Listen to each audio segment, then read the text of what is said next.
अस्सलाम वालेकुम। तो आज काफ़ी दिन बाद मेरा वीडियो आएगा। तो ये बस मैं काफ़ी दिनों के क्लिप्स हैं जो कि एक साथ जोड़ के तो एक व्लॉग बना के तो ऐड कर रही हूँ। तो यहाँ मैं बना रही थी करेले गोश्त और बस सिंपली मैंने गोश्त को सारे मसाले प्याज टमाटर अदरक लहसुन डाल के गला लिया था। ऑयल नहीं डाला था। ऑयल अब जब पानी ये डन हो गया है प्रेशर दे दिया था और उसके बाद जब पानी इसका तो थोड़ा सा रह गया तो उस वक्त मैंने ऑयल डाल दिया इसमें और ऑयल डाल के इसकी अच्छी सी बुनाई करके तो दूसरी साइड पे मैंने करेले, क्योंकि करेले गोश्त बना रही हूँ तो करेलों को थोड़ा सा फ्राई कर लिया था ऑयल में और वही ऑयल मैंने यूज़ किया है ये गोश्त में डालने के लिए।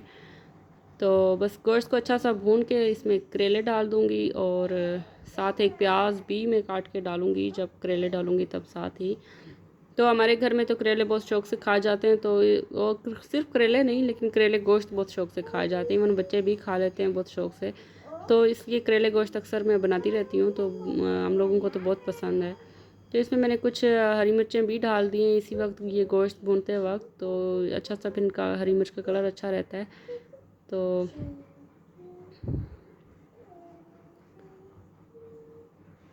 बस गोश्त की बुनाई हो रही है तो इसके बाद बस जब ये भुन जाएगा तो इसमें मैं डाल दूँगी करेले और प्याज और बस फिर उसके बाद थोड़ी देर दम दे दूँगी। तो थोड़ी देर में ये डन हो जाते हैं, क्योंकि ऑलरेडी फ्राई भी किए हुए हैं करेले तो ज़्यादा टाइम नहीं लेते गोश्त में डालने के बाद पकने में। तो बस ये डन हो गया है और उसमें मैं डाल दूँगी ये मैंने प्याज भी काट लिया था और करेले फ्राई करके रखे थे, तो ज़्यादा नहीं बस थोड़ी किए थे क्योंकि हल्का सा कड़वाहट अच्छी भी लगती है। और मैं करेले काट के फ्रीज़ कर लेती हूँ जब भी आते हैं और उसके बाद फिर जब बनाने होते हैं तो फ्रीज़र से निकालो तो वो पानी उसका निचोड़ो अच्छे से, तो वैसे भी वो कड़वे नहीं रहते। फ्राई करने की भी ज़रूरत नहीं रहती, लेकिन फिर भी फ्राई करके ही डालती हूँ, ज़्यादा अच्छे बनते हैं। तो ये थोड़ी देर बाद मैंने चूल्हा खोला है तो अभी थोड़ा फ़र्क है, थोड़ी देर और रख दूँगी। थोड़ा सा बस चम्मच चला के तो फिर दोबारा से रख दूँगी, ढक्कन रख दूँगी, तो थोड़ी देर में ये बस डन हो जाएंगे 5-10 मिनट में।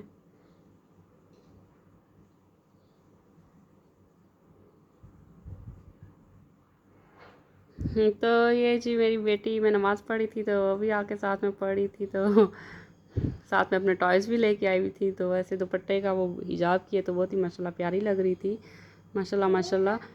तो जब भी मैं नमाज़ पढ़ती हूँ तो ये बच्चे दोनों आके साथ में पढ़ते रहते हैं। तो अभी बेटा नहीं तो ये आ गई थी और अभी असर का टाइम था, असर की नमाज़ का टाइम था। तो ये नेक्स्ट डे था, उससे नेक्स्ट डे जब मैंने करेले गोश्त बनाया उससे नेक्स्ट डे था, तो असर का टाइम था। तो ये घर दोबारा से इस टाइम फैल जाता है तो दोबारा से फिर थोड़ा सेट करना पड़ता है, क्योंकि बच्चे खेलते रहते हैं, चीज़ें इधर उधर करते रहते हैं, फिर मैं समेटती रहती हूँ। तो दिन में 2-3 दफ़ा तो ये काम होता है। तो अभी बस वो जानमाज़ के साथ ही लगी हुई है, तो उसको कभी फोल्ड कर रही है कभी खोल रही है। तो ये कुशन सारे इधर उधर फेंके हुए थे और सोफ़ों के ऊपर चढ़ के खड़े भी होते हैं, ऊपर चढ़ चढ़ के उछलते कूदते भी हैं। तो बस सोफ़ों का यही हाल हो जाता है और चीज़ें जहाँ जो खेली वहीं फेंक देते हैं। तो फिर मैं कभी कभी तो इनको भी कहती हूँ कि उठाओ, चीज़ें उठा भी देते हैं, लेकिन कभी खुद भी कर लेती हूँ। तो ये जो बैग की चीज़ें हैं, पेंसिल्स कलर्स वगैरह इधर उधर फैले हुए हैं, वो बैग में डाल रही हूँ। तो ये इसका है छोटा सा बैग, बहुत ही प्यारा, इसके बाबा इसके लिए लेके आए थे। इसमें हालांकि चीज़ें तो कुछ नहीं आती, लेकिन इसको बहुत पसंद है। अब ये देखें फ्राई पैन भी डला हुआ है इसमें और पौनियाँ डाली हुई हैं, पिन्स डाली हुई हैं, बस ये कुछ इतना ही कुछ आता है। तो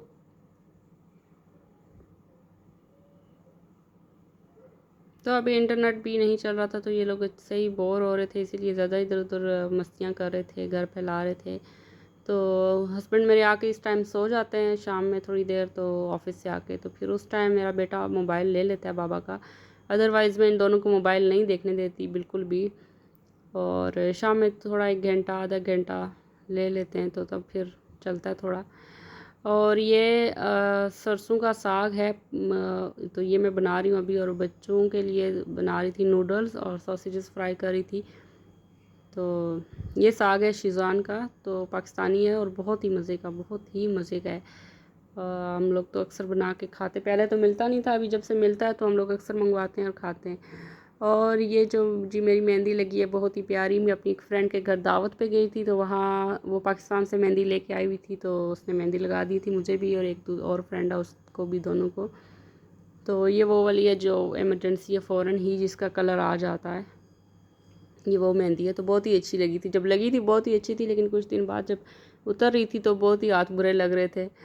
तो ये बच्चों का कुछ होमवर्क था जो कि मैं करा रही थी इस टाइम, और बेटे को क्योंकि कराती हूँ तो फिर साथ, बेटी अभी स्कूल तो नहीं जाती लेकिन साथ में बैठ जाती है, वो भी कुछ ना कुछ लिखती रहती है ABC वगैरह, क्योंकि अभी आगे जब एडमिशन होंगे फेबररी या मार्च में जब भी होते हैं, तो तब हमने बेटी का भी एडमिशन कराना है, क्योंकि वो भी माशाल्लाह से अप्रैल में, नेक्स्ट अप्रैल में 4 साल की हो जाएगी। और यहाँ KG1 में 4 साल का बच्चा ही लेते हैं, वरना 3 साल का डालो तो वो प्ले ग्रुप में लेते हैं, तो उसका तो फ़ायदा नहीं है कोई भी। तो उसके बाद ये बस मैंने रात के टाइम ये स्क्रब कर लिया था और फेस वॉश से फेस वॉश कर लिया था। तो बस यही था मेरा आज का वीडियो। अल्लाह हाफिज़, बाय बाय।